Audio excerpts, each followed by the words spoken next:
Pendant le confinement, j'ai relu l'histoire de Baden-Powell en BD là. Qu'est-ce que c'est bien quand même, hein. Attends, t'es scout et tu connais pas l'histoire de Baden-Powell?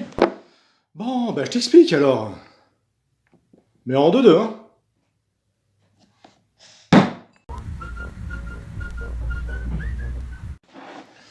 Donc Baden-Powell, il naît en 1857 à Londres, en Angleterre, à Paddington. Il a 8 frères et sœurs et un petit ours.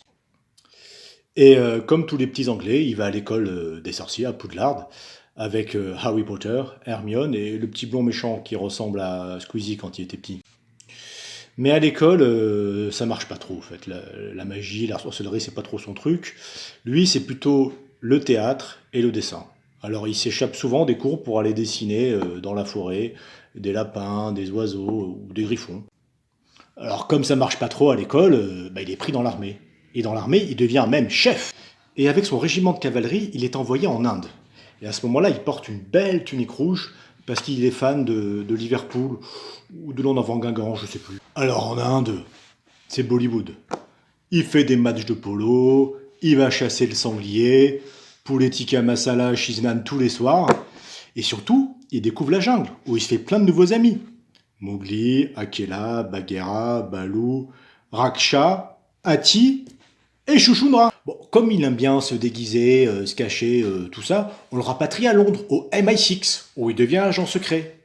Et c'est là qu'il apprend le code papier toilette, cassette et tout ça à Tom Cruise pour le protocole fantôme. Et après, il est envoyé en Afrique. Alors l'Afrique aussi, fantastique, hein. Là, c'est grand jeu dans la savane, chasse au lion, et petit cinquième le soir avec les chamallows grillés avec ces éclaireurs zoulous. Non, je ne connais pas l'Afrique. Et c'est en Afrique que Baden-Powell rencontre Indiana Jones et qui veut lui piquer son chapeau d'aventurier parce qu'il trouve ça trop stylé. Mais Indiana Jones, il veut pas parce qu'il est sous contrat avec Spielberg et George Lucas. Alors, du coup, Baden-Powell, il se rabat sur le chapeau de la garde-montée canadienne. Le chapeau 4 bosses. Four bosses, en anglais. Et c'est en Afrique du Sud qu'il doit défendre la petite ville de Mafeking, qui est à ce moment-là qui est assiégée par les Boers, les Boers, enfin je sais plus comment on dit, les Néerlandais. Et là, impossible de sortir de la ville. Les Néerlandais, ils ont mis un autobus. C'est-à-dire ils se sont mis en 5, 3, 2, avec 2 libéraux, rien à faire. Alors qu'est-ce qu'il fait Baden-Powell à la tête de sa garnison? Eh ben il n'a pas assez de monde. Alors, il va demander, il va voir les petits gars du coin, il leur dit les gars, on arrête de jouer à la PS4 et on se met au boulot. Alors ces petits gars qu'on appelle plus tard les cadets de Mafeking, il leur fait faire différents petits trucs, c'est-à-dire ils font de l'observation, ils vont porter des messages, ils vont porter secours aussi, les mecs gars ils passent leur PSC1, leur CEP1, ils sont au taquet. Et ça marche. La ville est libérée après 200 jours de siège, et Baden-Powell c'est un héros national. Il rentre à Londres en 1900, il est accueilli par la reine Elisabeth II, et Boris Johnson, et là, c'est une star.